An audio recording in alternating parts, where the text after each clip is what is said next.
From KVUE News in Austin, you're watching Texas This Week with Ashley Goodo. Good Sunday morning. We are less than 1 month away from the start of early voting in the March primary election, which means it's time to talk races. But first, let's recap this week's 3 things you need to know in Texas politics. As the highly contagious Omicron variant of COVID-19 continues to spread across Texas, school leaders are struggling to keep classrooms staffed and buses running. Hutto ISD shut down bus service for thousands of students this week and is canceling classes for the first half of next week because of staffing shortages. Marble Falls canceled all classes on every campus Friday. 40% of Round Rock ISD staff was out Thursday, and it's the same story for districts all across the Lone Star State. Austin's mayor and Travis County judge issued new orders Thursday intended to protect the public and preserve workforce capacity during this recent COVID surge, requiring all businesses to post signs with their COVID policies and allowing business owners to require employees and customers show proof of vaccination or negative test results to get inside a business. Governor Greg Abbott's office says the orders are in direct violation of his orders banning businesses from requiring vaccinations or tests to enter, setting the stage for what could be yet another court battle between Austin and the state. State Representative Celia Israel wants to be the next mayor of Austin. She launched her campaign this week, vowing to address the capital city's affordability crisis. In an exclusive interview with KVUE on the day of her announcement, Representative Israel said it's time for new leadership who can help the working class. You can watch our full conversation on KVUE's YouTube page. The 2022 election season is ramping up. You have just 2 weeks left to register to vote, and early voting starts in just about a month. Both Democratic and Republican voters in Texas have a lot of candidates to sort through. This morning, co-founder and executive editor of the Texas Tribune, Ramsey, joins me to talk about some of the big races. Let's talk a bit about this upcoming primary election that will be here before we know it. The list of candidates on both the Democratic and Republican tickets are quite long. Are we just seeing more people actively involved in politics? I don't know. I think, oftentimes in primary elections, you get a lot of names. What makes the names so confusing or potentially confusing this year is some of them sound like former officials. Some of them are in races where even the best known candidate is not particularly well known. So you're just looking at a field of names. Some of these ballots have 8 to 10 names on them.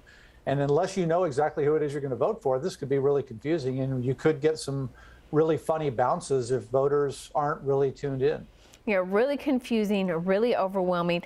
For me, I think the more interesting races, which you may disagree, but I feel most of the interesting races are actually on that Republican ticket. I think that's right. I think, the trend in Texas for a long time has been Republicans winning statewide elections, and that's going to be true until it's not. The Democrats haven't won a statewide race since 1994. And so you look to the Republican side, really, given recent history, to see what's going to happen over there. Governor Abbott has a couple of well-financed or well-known candidates to his right, which seems unusual with a conservative governor. That's going to be interesting. The lieutenant governor looks pretty safe in his primary. And then the attorney general's race on the Republican side in particular is really interesting. Yeah, I want to dive in a little bit more about a couple of these races. First and foremost, the governor's race. Governor Abbott, while it is going to be tough, he is expected, I think, to win. But one of the things that's interesting is there's a candidate named Rick Perry on the ballot. Yeah, there is. Somebody that doesn't like Governor Abbott very much got a Rick Perry from Springtown. This is not the former governor, not the former energy secretary, not the Rick Perry we've seen so much of. But people are going to see that name. And this is exactly what I'm talking about. If they go into the booth and they're in the slightest bit irritated with Greg Abbott for whatever reason, they might look up and down that ballot and say, well, Rick Perry's back. I could do that. So I think part of the challenge for Greg Abbott and the other candidates is going to be to tell voters, hey, that's not your father's or your mother's Rick Perry. Let's move down to the Attorney General's race. We're going to go back to the Republican ballot here. This is, I think, a very interesting race, given the fact that now Congressman Louis Gohmert has thrown his name in, and he's trying to defeat Ken Paxton. Everybody on this race has been in a ballot before, or all the big names in this have been in a ballot before.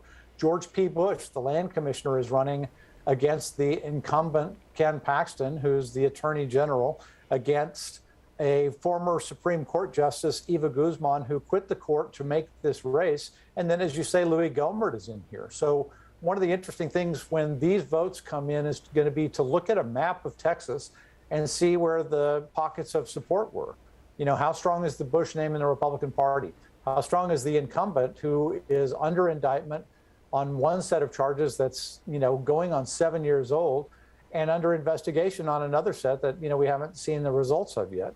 And then, you know, I just think this is going to be a very interesting race with a lot of money in it, and in some ways more interesting to watch on Election Day than the governor or the lieutenant governor's race. One of the races that I think is really interesting, because it seems like the gloves are really just starting to come off here, is the race for Ag Commissioner between, look at you smiling, you know where I'm going, Ross Ramsey, between Sid Miller, the incumbent, and state representative who is resigning to run, James White. I mean, this is a race that's turning quite nasty. Well, we haven't had an AG race that was this interesting in a way and this competitive in a way since Jim Hightower and Rick Perry way back there in 1990. This race, as you say, has become really argumentative. One of Sid Miller's aides has been accused of using the office to profit off of selling licenses and permits and things. James White is banging Sid Miller over the head with that. And Sid Miller is far enough down the ballot that, you know, some voters know who he is. He's been on the ballot before, but it's relatively easy down the ballot to knock somebody off. James White has a good ballot name. He's a good campaigner. He's never run statewide. It's another case of a legislator trying to get known statewide. But I think with some of the troubles that Sid Miller has and some of these allegations, James White might get some traction here. It's going to be a really interesting race to watch. What do you think this primary is going to say about the parties, though, and what we're going to see in November? You know, one of the arguments about November in Texas is that the Democrats haven't been as competitive as the Republicans, and they've got a couple of uphill fights this time. You know, the party that's in the White House tends to not do well in midterm elections. Donald Trump midterm, Republicans had a hard time. Obama's first midterm was the Tea Party year. It's just a hard time for a president. So that counts against the Democrats. The last legislature redrew the political maps in redistricting and drew them to the favor of Republicans. So that counts against the Democrats. So I think a lot of people are looking at, and I would count myself among these, looking at the primaries as, in some cases, the final election. It's not the final election at the top of the ballot. Anything could happen in a race with a Beto O'Rourke and a Greg Abbott. It's probably Greg Abbott's race, but that'll be competitive. But as you get further down, I think you'll find that most of the people who win in the Republican primary and most of the people who win in the Democratic primary are in non-competitive districts in November. And so what you see in March is going to be what you see when they're sworn in a year from now. And now the last word. Voting. It is quite literally the foundation of our democracy. The one thing politicians on both sides of the aisle really want you to do, if of course you're going to vote for their side. And in recent months, there seems to be more political discourse on voting than usual. As you all know, Texas 2022, we've got some new rules to follow when it comes to voting, and already it is a source of drama. So, since we're all cooped up trying to avoid either Omicron or Cedar, allow me to take off my formal hat and spill some tea this morning. After all, who doesn't love a little drama? So, when lawmakers passed the oh-so-controversial Senate Bill 1, they included a provision that now requires voters to put an ID number on their mail-in ballot applications. Because, you know, while your name and address used to be enough to prove that you are who you say you are, that is no longer the case in 2022. And this new part of the law was a big sticking point between Republicans who backed the bill and Democrats who hate it. Because originally, voters were going to have have to put the same ID number on the application that they used when they registered to vote. Now, I don't know about you, but I can barely remember the new password I set for my email a few weeks ago, let alone which ID number, driver's license or social security I used when I registered to vote 2 decades ago. So the compromise was to let voters use either one of those numbers. The problem? County clerks don't have both numbers. So on January 1st, when people started applying to vote by mail in the March election, clerks across Texas started denying ballots because they couldn't verify the ID numbers. This is especially a problem in Travis County, where on Thursday, the clerk's office issued a press release stating they've had to deny half of all the applications because of this. And they're having a news conference next week to explain more. That led to a bit of a Twitter spat between the Texas Secretary of State's office and the SOS, with the SOS suggesting that the clerk call them instead of calling a press conference. Now, this, of course, spilled into a press release with the secretary calling out the Travis County clerk and the county sending another release saying it's complicated and actually no application has been finally rejected.